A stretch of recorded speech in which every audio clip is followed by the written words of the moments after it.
Hello friends, Vishnu Shalini latest review. രോഹിത്തിനെ ലോക്കപ്പിലാക്കിയതിൻ്റെ സന്തോഷത്തിൽ സുസ്മിതയും ഉപേന്ദ്രനും ചിയേഴ്സൊക്കെ അടിച്ചങ്ങനെ മദ്യം സേവിക്കുവാണ്. സുസ്മിത ഉപേന്ദ്രനോട് പറയുക, ഇന്ന് ദുഃഖാചാരണയാണ്, നമ്മുടെ കൂട്ടത്തിലെ ഒരുത്തൻ്റെ ജാതക പേശകൻ്റെ വിലയിരുത്തേണ്ട സമയമായത്. രോഹിത്തിൻ്റെ ആയുർരേഖയ്ക്ക് കുറുകെ ഏതെങ്കിലും കുറുനരി വട്ടം ചാടിയോ എന്ന് ഗഹനമായി ചിന്തിച്ച് ഒരു തീരുമാനമെടുക്കേണ്ട ദിവസമാണ്. രോഹിത്താണെങ്കിൽ ജയിലരിക്കുള്ളിൽ നിന്നിങ്ങനെ സങ്കടപ്പെടുവാണ്. തന്നോടൊപ്പം കൂട്ടു ബിസിനസ് ചെയ്ത് തന്നെ ഈ വഴിക്കെത്തിച്ച് ആരെയും ഇങ്ങോട്ട് കണ്ടില്ലല്ലോ, സ്നേഹം നടിച്ച് അവരെന്നെ ചതിക്കുമായിരുന്നോ? അപ്പോൾ ഇതായിരുന്നോ അവരുടെ ഉദ്ദേശം? സുസ്മിത ഉപേന്ദ്രനോട് ചോദിക്കുന്നു, അവനെ ഇനി നമ്മുടെ കൂടെ നിർത്തണോ അതോ പ്ലാസ്റ്റിക് ബോട്ടിലൊക്കെ വലിച്ചെറിയുന്ന പോലെ അങ്ങ് വലിച്ചെറിയണോ? ഉപേന്ദ്രൻ പറയുക, അതെ, അസിസ്റ്റന്റ് കമ്മീഷണർ ചന്ദ്രബോസ് കൂടി ഇങ്ങോട്ട് വരട്ടെ, പുള്ളിയുടെ തീരുമാനം കൂടെ ആലോചിച്ചിട്ടാകാം. അല്ല, ആളിതുവരെ എത്തിയില്ലല്ലോ എന്നിങ്ങനെ പറഞ്ഞുകൊണ്ടിരിക്കുമ്പം ചന്ദ്രബോസ് കാറിൽ അങ്ങോട്ട് വന്ന് ഇറങ്ങുന്നുണ്ട്. സുസ്മിത എന്നിട്ട് ചന്ദ്രബോസിനോട് പറയുന്നു, ചിറ്റപ്പ, ഞങ്ങളെക്കാളൊക്കെ ഒരു കൂടുതൽ 10 ആയുസിന് കൂടുതലുണ്ട്. അതെന്താ മോളെ അങ്ങനെ പറഞ്ഞത്? ഞങ്ങളിപ്പോൾ ചിറ്റപ്പൻ്റെ കാര്യം അങ്ങോട്ട് പറഞ്ഞു നിർത്തിയതേ ഉള്ളൂ. 10 തലയുള്ള രാവണനായ എൻ്റെ ചിറ്റപ്പനെന്നേ ഞാൻ ചിലപ്പോഴൊക്കെ കളിയാക്കി പറയാറില്ലേ? അത് സത്യമാ ചിറ്റപ്പ. ഞങ്ങൾ അങ്ങോട്ട് ആലോചിച്ച നിമിഷം തന്നെ ചിറ്റപ്പ താണ്ടിങ്ങനെ എത്തിയില്ലേ? ഓരോ തലയിലും 10 വർഷത്തിൻ്റെ ആയുർദൈർഘ്യമാ ഉള്ളത് എൻ്റെ ചിറ്റപ്പ. ഇനി പച്ച മലയാളത്തിൽ പറയുവാണെങ്കിലേ, ഈ കാലനെ തോൽപ്പിക്കുന്ന കാലഭൈരവൻ. എൻ്റെ പൊന്നു മോളെ, നീ ഇങ്ങനെ എന്നെ കണ്ണുവെച്ച് എൻ്റെ നെഞ്ചത്ത് ഓട്ടയൊന്നും ഇടിയിക്കല്ലേ. നിന്റെ ഈ പാവം ചിറ്റപ്പനെ ഈ അന്തിപ്പിച്ചക്കാരനെ പോലെ ഇവിടെ അങ്ങ് ജീവിച്ച് പൊയ്ക്കോട്ടെ മോളെ. ചന്ദ്രബോസ് അങ്ങനെ ചിരിച്ച് സന്തോഷിച്ച് പറയുവാണ്, ഒരുത്തനകത്ത് കിടന്ന് അമ്മയെ നാരായണാന്നും വിളിച്ച് ചക്രശ്വാസം വലിച്ച് കഴിയുമ്പോഴേ നിങ്ങളിവിടെ മദ്യസേവയൊക്കെ നടത്തി ഇങ്ങനെ തിമിർത്ത് ആഘോഷിക്കുവാണല്ലേ? അയ്യോ, അതിന് നമ്മളെന്ത് ചെയ്യാനാ ചിറ്റപ്പ? ഈ വിനാശകാലേ വിപരീത ബുദ്ധിയെന്ന് കേട്ടിട്ടില്ലേ? അവൻ അനുസരണയില്ല. പോരെങ്കിലോ പിന്നെ അവൻ എടുത്തുചാട്ടം. അവൻ്റെ ആ എടുത്തുചാട്ടവാ അവന് പകത്ത് കിടക്കേണ്ടി വന്നത്.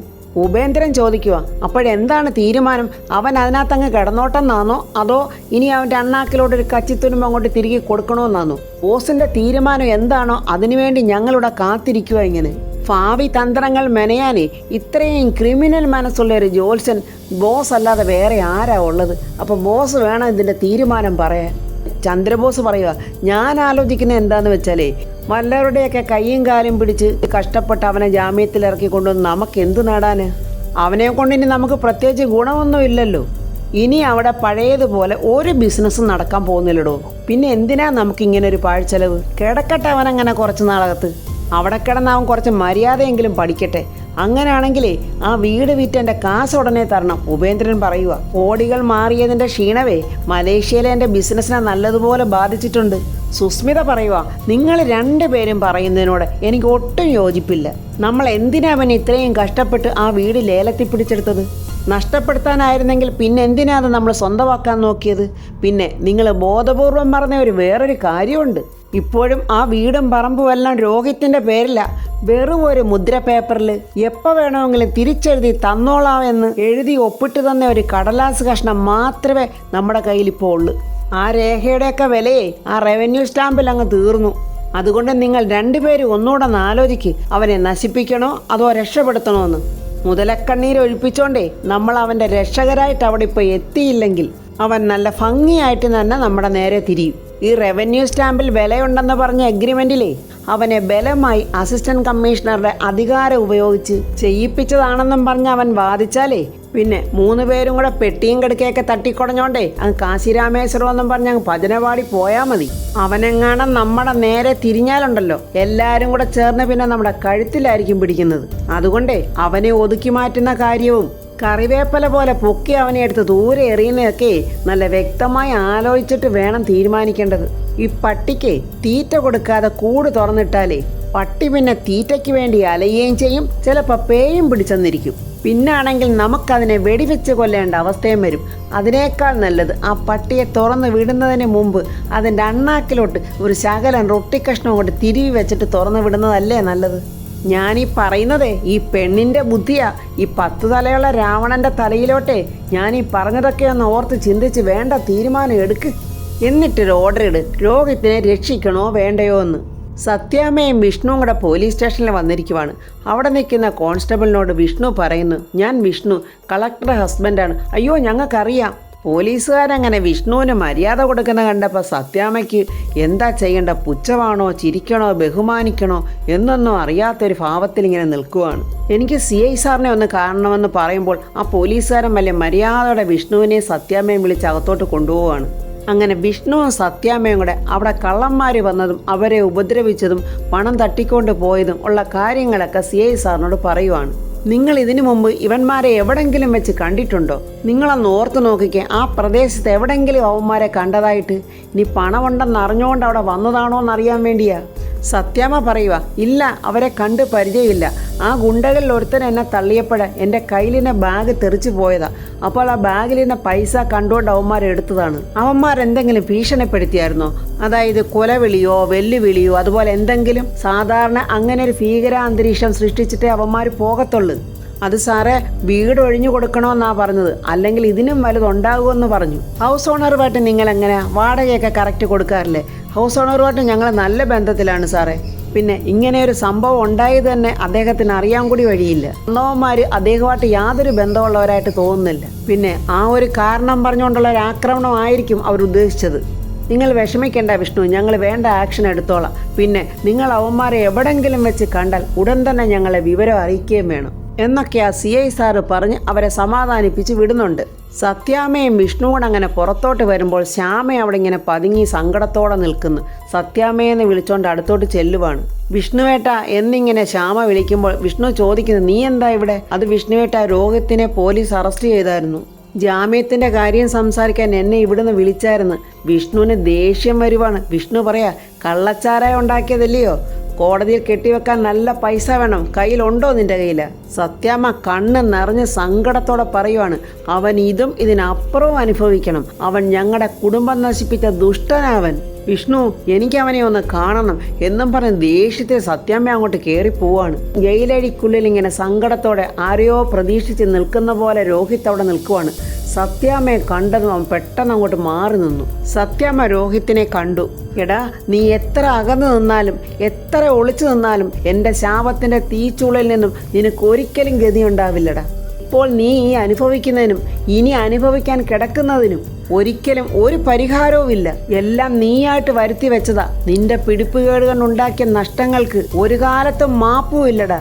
എൻ്റെ വീട് നഷ്ടപ്പെടുത്തിയതിന്, എൻ്റെ വീട് നശിപ്പിച്ചതിന്, അവിടെ പട്ടച്ചാര ഒഴുക്കിയതിന്, ഇതൊക്കെ ദൈവം നിനക്ക് തന്ന ശിക്ഷയാടാ. ഇത് നീ അനുഭവിക്കടാ. ഞങ്ങൾ ഒഴുക്കിയ കണ്ണുനീരിന് നിന്റെ കണ്ണുനീര് കൊണ്ട് പ്രായച്ചിത്തം ചെയ്യടാ. ഇല്ലെങ്കിലേ ഇതിന് നിനക്ക് അടുത്ത ജന്മം സ്വസ്ഥത കിട്ടത്തില്ലടാ എന്ന് പറഞ്ഞിട്ട് സത്യാമ്മ ശ്യാമയെ ഒന്ന് നോക്കിയിട്ടങ്ങ് പോവുകയാണ്. ശ്യാമ വന്ന് രോഹിത്തെ എന്ന് വിളിക്കുമ്പോൾ രോഹിത്ത് ശ്യാമയുടെ അടുത്തോട്ട് നീങ്ങി നിൽക്കുവാണ്. കേട്ടില്ലേ രോഹിത്തെ, ഇനി അങ്ങോട്ട് അനുഭവിക്കാനുള്ള ശാപവാക്കുകൾ തന്നിട്ടാ സത്യാമ്മ പോയിരിക്കുന്നത്. നിങ്ങൾ ചെയ്തു വെച്ചിരിക്കുന്ന നന്മകൾ കൂട്ടി നോക്കിയാൽ നിങ്ങൾക്കിതൊന്നും കിട്ടിയാൽ പോരാ. ഉപഗ്രഹങ്ങളെപ്പോലെ നിങ്ങളുടെ ചുറ്റും ചുറ്റിക്കൊണ്ടിരുന്ന നിങ്ങളുടെ കൂട്ടുകാരെ ഒന്നും ഇവിടെ ഇപ്പോൾ കാണുന്നില്ലല്ലോ. എന്തേ, അവരൊക്കെ എവിടെ പോയി? ശ്യാമയുടെ വാക്കുകൾ കേട്ട് ഒന്നും പറയാനാവാതെ രോഹിത് ഇങ്ങനെ തലയും കുനിഞ്ഞു നിൽക്കുവാണ്. എന്താ രോഹിത്തെ, അവരെല്ലാവരും കൈവിട്ടു പോയോ? അകപ്പെട്ടു പോയാൽ ഇങ്ങനെ കഥ. ആരും പിന്നെ തിരിഞ്ഞു നോക്കില്ല. രോഹിത് ഇങ്ങോട്ട് നോക്കിക്കേ, നിങ്ങൾ എൻ്റെ കഴുത്തിൽ കെട്ടിയിരിക്കുന്ന ഈ താലിക്ക് പോലും ഇപ്പോൾ നിങ്ങളെ സഹായിക്കാൻ പറ്റാത്ത അവസ്ഥയിലാണ്. നിങ്ങളെ മുൻനിർത്തി നമ്മുടെ കുടുംബം നശിപ്പിച്ചവരെ ഇപ്പോൾ അവസരം മുതലെടുത്ത് പിൻവാങ്ങിയില്ലേ? അവർക്ക് നല്ല ബുദ്ധിയുണ്ട്. ഇനി കൂടെ നിന്നാലേ അവർക്ക് അപകടമാണെന്ന് അവർ മനസ്സിലാക്കി. കേസിനും കൂട്ടത്തിനും ഒക്കെ ആയിട്ട് അവർക്കൊരാളെ എറിഞ്ഞു കൊടുക്കണമായിരുന്നു. അതായിരുന്നു രോഹിത്തെ നീ. അവർ തീരുമാനിച്ച പോലെ കാര്യങ്ങളൊക്കെ നടന്നു കഴിഞ്ഞപ്പോൾ അവരൊക്കെ നിങ്ങളെ വിട്ടുപോയി. ജയിലഴിക്കുള്ളിൽ രോഹിത്തിൻ്റെ കൈക്ക് പിടിച്ചിട്ട് ശ്യാമ പറയുക, രോഹിത്ത്, ഇനിയെങ്കിലും നിങ്ങളൊരു കാര്യം മനസ്സിലാക്കണം.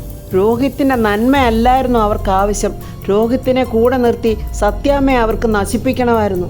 അതിനുവേണ്ടി മാത്രമാണ് രോഹിത്തെ നിന്നെ കൂടെ കൂട്ടിയതും നിൻ്റെ കൂടെ നടന്നതും ഒക്കെ. പിന്നെ എന്നെ എത്ര തല്ലിയാലും വഴക്ക് പറഞ്ഞാലും എനിക്ക് നിങ്ങളെ കൈവിടാൻ പറ്റില്ലല്ലോ. ജാമ്യത്തിൽ ഇറക്കാനാണെങ്കിലും എൻ്റെ കയ്യിൽ കാശ് ഒന്നുമില്ല. അതിനുവേണ്ടി ഞാൻ ആരുടെയൊക്കെ അടുത്ത് വേണമെങ്കിലും പോയി തെണ്ടാം. കാരണം കുറച്ചുനാൾ ഒന്നിച്ച് കഴിഞ്ഞതല്ലയോ. മറ്റുള്ളവർ ഉപേക്ഷിച്ച് പോയതുപോലെ എനിക്കങ്ങനെ ഉപേക്ഷിച്ച് പോകാൻ പറ്റില്ലല്ലോ. CI സാർ അങ്ങോട്ട് വന്ന് ശ്യാമയോട് പറയുന്നു, അതെ, നാളെ തന്നെ വക്കീലിനെ കണ്ട് ജാമ്യത്തിനുള്ള ഏർപ്പാട് തയ്യാറാക്കിക്കോണം. ജാമ്യം കിട്ടാവുന്ന രീതിയിൽ ഞാൻ കാര്യങ്ങളൊക്കെ നീക്കിക്കോളാം. വലിയ ഉപകാരം സാറേ എന്ന് ശ്യാമ പറയുന്നുണ്ട്. ശ്യാമ കരഞ്ഞുകൊണ്ട് പറയുക, രോഹിത്തെ, എന്നെക്കൊണ്ട് ചെയ്യാൻ കഴിയുന്നതിൻ്റെ പരമാവധി ഞാൻ ചെയ്യാം.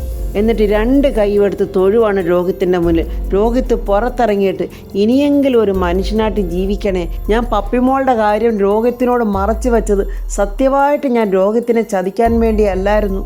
രോഹിത്ത് അതൊന്നും മനസ്സിലാക്ക് എന്നും പറഞ്ഞ് വിങ്ങിപ്പൊട്ടി കരഞ്ഞിട്ട് ശ്യാമ അവിടെ നിന്ന് അങ്ങ് പോവുകയാണ്.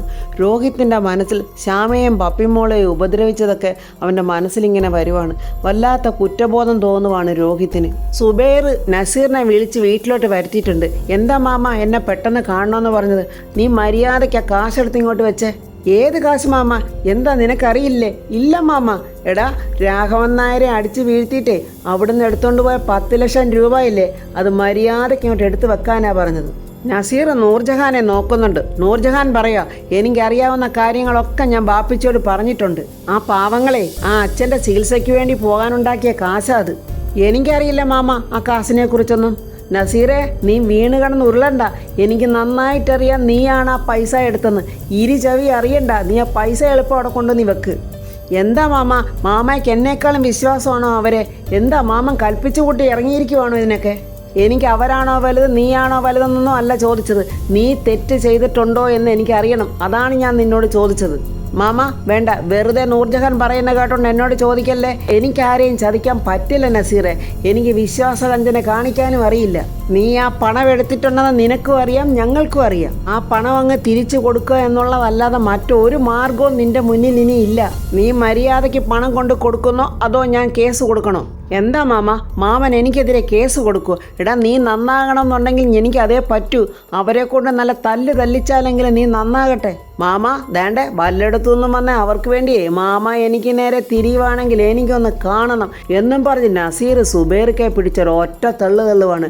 സുബൈർക്ക പോയ കതകിലിടിച്ച് വീണ് തല പൊട്ടി ചോര ഒഴുകുവാണ്. എൻ്റെ ബാപ്പിച്ചെ നീ കൊന്നോടാ എന്നും പറഞ്ഞ് നൂർജഹാൻ കരഞ്ഞോണ്ട് സുബൈർക്കെ ഇങ്ങനെ പൊക്കാൻ നോക്കുവാണ്. ബാപ്പിച്ചയെ മാത്രമല്ലടി, നീയും അടങ്ങി ഒതുങ്ങി നിന്നില്ലെങ്കിൽ നിനക്കും ഇതാടി ഗതി എന്നും പറഞ്ഞവൻ നൂർജഹാൻ്റെ തലമുടിക്ക് ചുറ്റിപ്പിടിച്ച് വലിക്കുവാണ്. അത് കണ്ടോണ്ട് സുബൈർക്ക കരഞ്ഞോണ്ട് പറയാ, വിടറാ എൻ്റെ മോളെ, ഞാൻ എന്ത് വേണമെങ്കിലും ചെയ്യാവടാ. ആ അങ്ങനെ വാ വഴിക്ക്. ഇനിയിപ്പോൾ ഞാൻ പറയും അതുപോലെ ബാപ്പയും മോളും കേട്ടോണം. ഇപ്പം ഈ വീണതുണ്ടല്ലോ, ബാത്റൂമിൽ വീണതാണെന്നേ ആര് ചോദിച്ചാലും പറയാവൂ. അങ്ങനെ അല്ലെന്ന് മാറ്റി പറഞ്ഞാൽ ഈ അനുഭവം അല്ല പിന്നുണ്ടാകാൻ പോകുന്നത്. ഇതിനേക്കാൾ മോശമായ അനുഭവമായിരിക്കും 2 പേർക്കും കിട്ടാൻ പോകുന്നത് എന്നും പറഞ്ഞ് നസീർ അവിടെ നിന്ന് അങ്ങ് പോവുകയാണ്. നൂർജഹാൻ നിലവിളിച്ച് കരയുവാണ്. ബാപ്പിച്ചി, നന്നായിട്ട് ചോര ഒഴുകുന്നുണ്ട്. ബാപ്പിച്ചി, നമുക്ക് ഹോസ്പിറ്റലിൽ പോകാം. വേണ്ട മോളെ വേണ്ട. കണ്ടില്ലയോ അവൻ കാണിച്ച് കൂട്ടിയതല്ല. അവൻ ഭ്രാന്തനാ. എനിക്ക് വയ്യ മോളെ. നിന്റെ കാര്യം ഓർത്തിട്ട് ബാപ്പിച്ചിക്ക് പേടിയാവുക മോളെ. ഇവനെപ്പോലെ ഒരുത്തനെയാണല്ലോ ഞാൻ എൻ്റെ മോക്ക് തുണയായിട്ട് കണ്ടത്. എന്തും ചെയ്യാൻ മടിക്കാത്തവനാ. ബാപ്പിച്ചി എന്നും പറഞ്ഞ് നൂർജഹാൻ കരയുവാണ്. എന്നോട് ക്ഷമിക്കുമോളെ എന്നും പറഞ്ഞ് സുബൈർക്ക അങ്ങ് അബോധാവസ്ഥയിലോട്ട് പോവാണ്. അപ്പോൾ ഫ്രണ്ട്സ്, നമ്മുടെ വിഷ്ണു വന്ന ഉടനെ തന്നെ സുബൈർക്കയെ ഹോസ്പിറ്റലിൽ കൊണ്ടുപോകും. നസീറിനെ വിഷ്ണു ഇടിച്ച് ചമ്മന്തിയാക്കി അവൻ്റെ അഹങ്കാരമെല്ലാം കളഞ്ഞിട്ട് ആ പൈസയും തിരിച്ചു വാങ്ങിക്കും. രോഹിത്തിന് അവൻ്റെ തെറ്റ് മനസ്സിലാക്കി അവൻ എന്താണ് ചെയ്യാൻ പോകുന്നതെന്നൊക്കെയുള്ള റിവ്യൂമായി നമുക്ക് നാളെ കാണാം. എൻ്റെ ഈ റിവ്യൂ ഇഷ്ടപ്പെട്ടാൽ ലൈക്കും കമൻസും, സബ്സ്ക്രൈബ് ചെയ്യാത്തവർ സബ്സ്ക്രൈബ് ചെയ്യണേ.